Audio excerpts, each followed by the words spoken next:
ರಾಜಕೀಯ ರಂಗದ ಧೀಮಂತ ನಾಯಕ, ಅಜಾತ ಶತ್ರುವೆಂದೇ ಕರೆಸಿಕೊಂಡಿದ್ದ ಮಾಜಿ ಪ್ರಧಾನಿ ಅಟಲ್ ಬಿಹಾರಿ ವಾಜಪೇಯಿ ಇನ್ನು ನೆನಪು ಮಾತ್ರ. ಬಿಜೆಪಿಯಿಂದ ಪ್ರಧಾನಿಯಾಗಿ ಮೊದಲ ಬಾರಿಗೆ ಪೂರ್ಣಾವಧಿ ಅಧಿಕಾರ ಪೂರ್ತಿಗೊಳಿಸಿದ ಹೆಗ್ಗಳಿಕೆಗೆ ಪಾತ್ರರಾಗಿದ್ದ ಮಾತಿನ ಮಲ್ಲ, ಚಾಣಾಕ್ಷ ರಾಜಕಾರಣಿ ಅನಾರೋಗ್ಯದ ಕಾರಣದಿಂದ ದೆಹಲಿಯ ಏಮ್ಸ್ ಆಸ್ಪತ್ರೆಯಲ್ಲಿ ಕೊನೆಯುಸಿರೆಳೆದಿದ್ದಾರೆ. ಅವರಿಗೆ 93 ವರ್ಷ ವಯಸ್ಸಾಗಿತ್ತು. ಕಳೆದ ಕೆಲ ದಿನಗಳಿಂದ ಅನಾರೋಗ್ಯ ಪೀಡಿತರಾಗಿ ಆಸ್ಪತ್ರೆಗೆ ದಾಖಲಾಗಿದ್ದ ವಾಜಪೇಯಿ ಆರೋಗ್ಯ ಸ್ಥಿತಿ ಕಳೆದೆರಡು ದಿನದಿಂದ ತೀವ್ರ ಬಿಗಡಾಯಿಸಿತ್ತು. ಅವರು ಯಾವುದೇ ಚಿಕಿತ್ಸೆಗೂ ಸ್ಪಂದಿಸುತ್ತಿರಲಿಲ್ಲ. ಈ ಹಿನ್ನೆಲೆಯಲ್ಲಿ ಪ್ರಧಾನಿ ಮೋದಿ ಸೇರಿದಂತೆ ರಾಜಕೀಯ ಗಣ್ಯರ ದಂಡೆ ಆಸ್ಪತ್ರೆಗೆ ಭೇಟಿ ನೀಡಿತ್ತು. ಗುರುವಾರ ಬೆಳಗ್ಗೆ ಕೂಡ ಪಕ್ಷಭೇದ ಮರೆತು ರಾಜಕೀಯ ಗಣ್ಯರು ವಾಜಪೇಯಿ ಭೇಟಿಗೆ ಆಗಮಿಸಿದ್ದರು.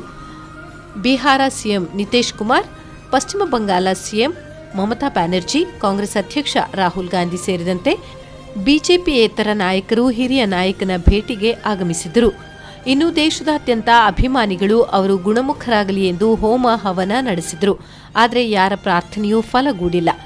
ಮೆಚ್ಚಿನ ಪ್ರಧಾನಿಯಾಗಿದ್ದ ಅಟಲ್ ಇಹಲೋಕ ತ್ಯಜಿಸಿದರು.